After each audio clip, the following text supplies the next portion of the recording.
bienvenue à toi. Tu aimes les histoires flippantes, les creepypastas, un petit peu l'horreur? Viens, installe-toi avec moi auprès du feu.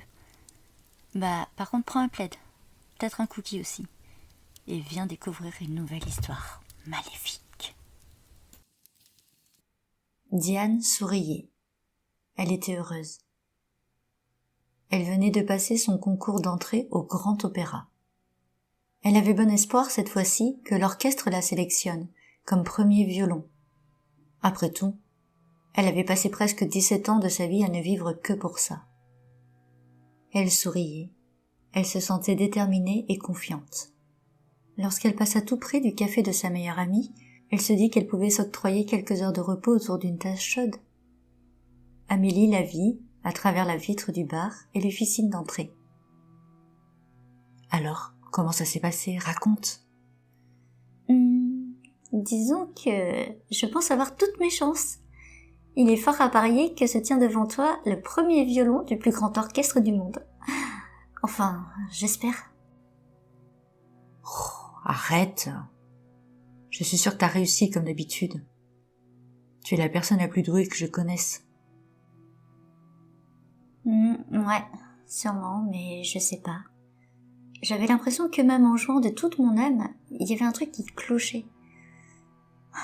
J'avais l'impression que le son qui sortait de mon violon n'était pas en accord avec les émotions que je voulais transmettre. Amélie plongea ses yeux bleus dans ceux de Diane. Pourrais-tu être honnête avec toi 2 minutes? Tu subis le syndrome de l'imposteur, c'est tout. Tu sais que tu es doué, je sais que tu es doué, et depuis tout à l'heure, tous ceux qui t'ont entendu savent que tu es doué. Ce job, il est pour toi. Et t'as intérêt de pas oublier ta vieille copine Amélie quand tu fouleras les rues des plus belles capitales, hein? Diane se mit à rire. Bien sûr, c'était le don insoupçonné d'Amélie. Celui de faire rire, celui d'encourager, celui de relever les personnes qui semblaient à terre. Diane se demandait souvent si ce n'était pas pour ça que sa chère amie avait ouvert ce café, pour mieux être à l'écoute des autres derrière son comptoir. Les heures défilèrent sans qu'elle n'y prît garde, et quand la lumière du soleil faiblit, elle prit congé. Elle continua à marcher jusqu'à la vieille entrée d'un immeuble miteux. Elle vivait là depuis 5 ans, dans une chambre de bonne du dernier étage. Son violon, frappant doucement ses mollets à chacune des marches, elle se prit à rêver d'une future gloire, d'un appartement spacieux, des ovations des spectateurs, des voyages à travers le monde. À peine eut-elle ouvert la porte, que Paganini, son gros matou noir, se jeta dans ses jambes à la recherche d'une main caressante. Le ronron de l'animal ramena Diane à la réalité. Elle le prit dans ses bras tout en se débarrassant de ses talons hauts d'un geste vif des pieds et s'affala avec la peluche chaude à même le sofa. Et toi, Paganini? Penses-tu que ton humaine soit assez douée pour intégrer l'orchestre en tant que premier violon? Punaise, j'en suis arrivée à me rassurer en te demandant à toi qui n'es qu'un chat. Amélie a raison. Il faut que je me fasse confiance. De toute façon, ce qui est fait est fait. Elle passa la soirée à écouter de la musique classique et s'endormit comme une souche. Le lendemain, en ouvrant les yeux, elle vit qu'elle avait raté un appel du conservatoire. Elle écouta sa messagerie et son regard s'obscurcit à chaque mot entendu à l'autre bout du fil. Elle raccrocha, voilant à peine sa déception et sa colère. J'en étais sûre. Tu es très douée, mais pas assez pour le devant de la scène. Continue à t'entraîner. Ils ont été satisfaits de ta partition, mais ils ont trouvé que cela manquait d'un peu de sentiment.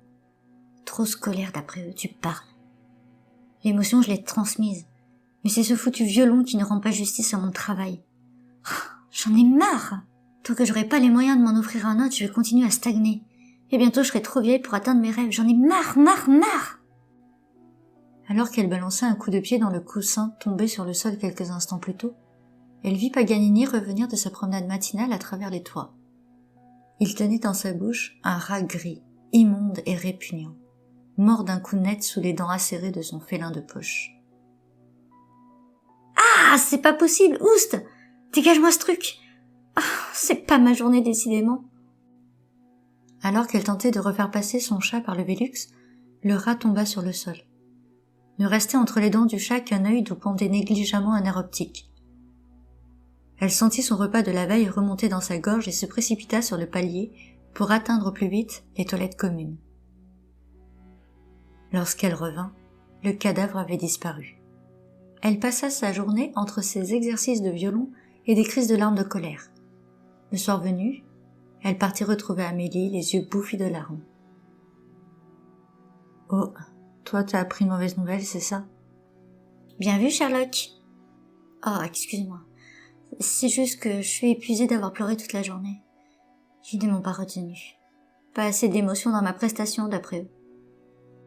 Quoi ? Mais comment c'est possible ? À chaque fois que tu dégaines ton violon, j'en ai les larmes aux yeux. Ils sont donc sans cœur ? Non, ce sont juste des professionnels. Pour eux, il faut de l'excellence. Contrairement aux communs des mortels qui pleurent à chaudes larmes dès la première note. Ok, merci pour moi. Je ne suis donc qu'une pauvre mortelle. Amélie tourna les talons pour servir l'homme qui venait de s'installer au comptoir. Diane se sentit misérable d'avoir vexé sa seule amie. Elle se dirigea vers Amélie. « Excuse-moi, c'est pas ce que je voulais dire. Je suis sincèrement désolée. Je suis tellement pleine de rancœur que j'en deviens horrible. » Le regard bleu d'Amélie s'alluma au-dessus de son sourire. « T'es pardonnée, t'inquiète pas. On a tous nos journées sans envie, sans entrain, sans joie. Je te comprends. Tu devrais aller te reposer. Demain est un autre jour. Je suis sûre que tu seras plus sereine à ton réveil. » Encore une fois, sa meilleure amie avait les mots justes. Diane rentra donc pour une bonne nuit de sommeil, le cœur encore gros de chagrin. Alors qu'elle dormait depuis quelques heures, elle se réveilla en sursaut. Il lui semblait entendre une note de musique cristalline qui revenait sans cesse. Elle chercha dans le noir, s'obligeant à caler son oreille sur le bruit persistant. C'était un « la » très clair, mais d'où pouvait-il venir ? Elle alluma la lumière et regarda dans le coin de son appartement d'où elle avait identifié la provenance. Paganini était par terre, se tortillant comme tout bon chat. Il avait une chose coincée entre ses dents et le bruit arrivait à chaque fois qu'il tentait de l'extraire. Elle se leva et s'approcha de son animal. Cela ressemblait à une petite corde qui, une fois tendue par la griffe du chat, produisait une note parfaite, rien qu'avec une brise de vent. Elle aida Paganini et regarda ce qu'elle tenait entre les doigts. Ses yeux se révulsèrent de terreur. Ce qu'elle avait pris pour un bout de corde très fine n'était autre que le nerf optique du rongeur de la veille. Elle le jeta le plus loin possible d'elle, en se retenant de vomir une nouvelle fois. Elle se remit au lit et eut le plus grand mal à se rendormir. Quand elle sombra dans les bras de Morphée, ce sont des cauchemars qui l'accueillirent. Elle se débattait, pleurait, des gouttes de sueur envahissaient son visage. Elle se réveilla quelques heures plus tard et la clarté du soleil effaça aussitôt les bribes des mauvais rêves. Elle buvait lentement son thé en regardant son chat. Une idée un peu folle avait germé dans sa tête et elle était à la fois interloquée et effrayée de cette dernière. Quand elle referma la porte de son appartement pour rejoindre son prof au conservatoire, elle avait déjà mis tout cela dans un coin bien fermé de son cerveau. Cette journée fut une catastrophe. Elle ne reçut que des remarques désobligeantes de la part de son professeur. Elle quittait le cours en se sentant minable, incapable et stupide. Cela faisait bien longtemps que ça ne lui était pas arrivé. Elle avait raté pratiquement tous ses accords. 2 de ses cordes s'étaient rompues à la fin de la répétition, et même la peste en chef des violonistes lui avait fait une réflexion sur sa tenue. Alors qu'elle remontait la rue, elle entendit des pas derrière elle et une voix féminine qui la hélait au loin. Elle se retourna. Daphné, mieux connue sous le sobriquet de la reine des salopes, d'après Diane, lui faisait face.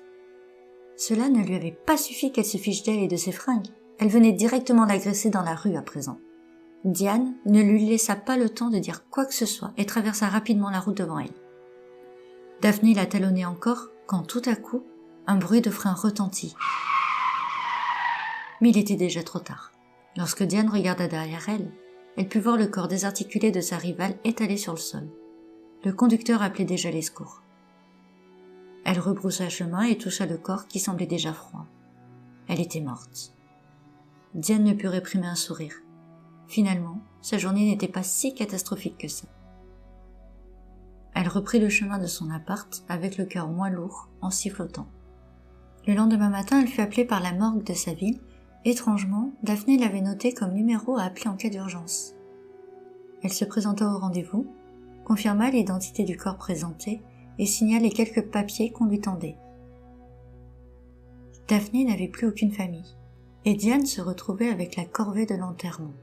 Elle frappa à la maison funéraire indiquée sur l'assurance décès et leur notifia que tout l'argent s'avérait pour les funérailles, que donc c'était à eux de tout faire à présent. Délestée de cette obligation, Diane était d'humeur à partager sa joie avec Amélie. « Salut, comment vas-tu ?» T'es pas au courant? C'est pas passé aux infos? Il y a un mec qui a renversé la reine des pétasses, la fameuse Daphné mieux que tout le monde. Une vraie boucherie quand son corps est retombé sur le sol. T'es sérieuse? Ouais, j'étais présente quand c'est arrivé. Et le pire, c'est que cette garce m'avait mis en tête de liste des personnes à joindre. Il a fallu que j'aille identifier cette pintade et que je transmette les papiers au funérarium. L'appeler jusqu'au bout. Amélie n'en croyait pas ses yeux. La douce et gentille Diane devenait ignoble. Elle coupa bien vite la conversation, prétextant la préparation d'une soirée dans son bar pour la chasser délicatement des lieux. La nuit qui suivit, Diane se leva et, telle une ombre, se faufila dans les rues de la ville. Elle entra par effraction dans la maison funéraire. Elle découvrit le corps de Daphné dans un casier et se pencha au-dessus de ce qui restait du visage de la défunte. Un coup de lame, puis un second. Vérifiant qu'aucune alarme ne l'avait trahie, elle ressortit comme elle était venue.